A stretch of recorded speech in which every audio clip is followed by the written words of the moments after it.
Hi, I'm Jenene Crossan from Flossie, and I'm down at the Spark Lab here to talk about being part of the startup scene and what it will take to get your startup to the next level. I started my businesses really young, and I think one of the advantages of getting into business at a young age is that you're able to do things where you don't worry about the risks. You don't worry about your mortgage and the kids and putting food on the table. You can actually just get in there and give something a try.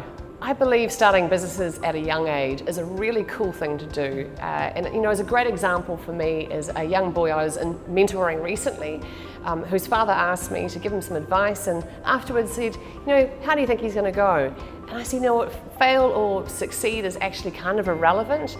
He's going to be able to get a huge amount of experience and learnings that he won't get in the corporate world, and that's going to put him in an amazing stead for the rest of his career. Personally, I live by a motto of making it up as you go along and being really comfortable with that.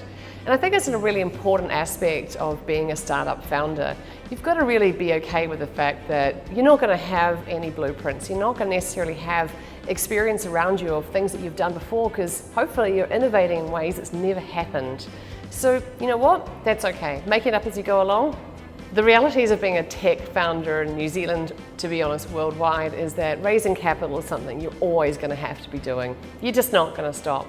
Unless you're self-funding this, you're going to find yourself in a position where you're continuously having to manage your reputation, manage the expectations of what you're trying to do, and broaden the network of people that you're having involved in your business. Get used to it, it's part of the journey. As your business journey continues and matures, you're going to find that the kind of money that you bring into your business from a capital perspective needs to mature as well.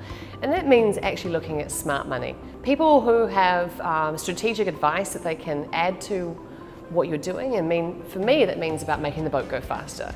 Now, I've got a really strong plan. How can they help be part of that plan and executing it basically faster? I think it's really easy to fall into a trap of having to build the 3 to 5 year financial plan that investors want to see, because that's the traditional way of which they've been presented plans. What we're starting to see internationally, particularly in the United States, which is financial plans that are based on the next 18 months at most, because we know otherwise it's a bit of a dipstick. So really having a clear indication of what your runway looks like, how you're going to get to that break-even point, what is that journey for you from a strategic point of view, is way more important than spending and labouring hours over working out the P&L for 2025. One of the handiest things that you're going to have when you go out raising money is going to be your deck.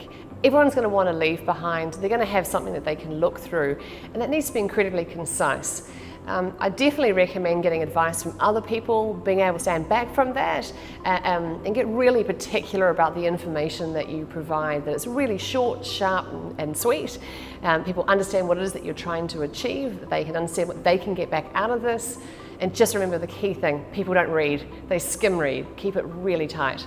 Hi, I'm Jenene Crossan from Flossie, and I'm down at the Spark Lab, and I've been talking about what it takes to take your startup to the next level. You can now get involved. Join Spark as they go on the road with some amazing speakers, and there are so many wonderful insights that you're going to be able to learn.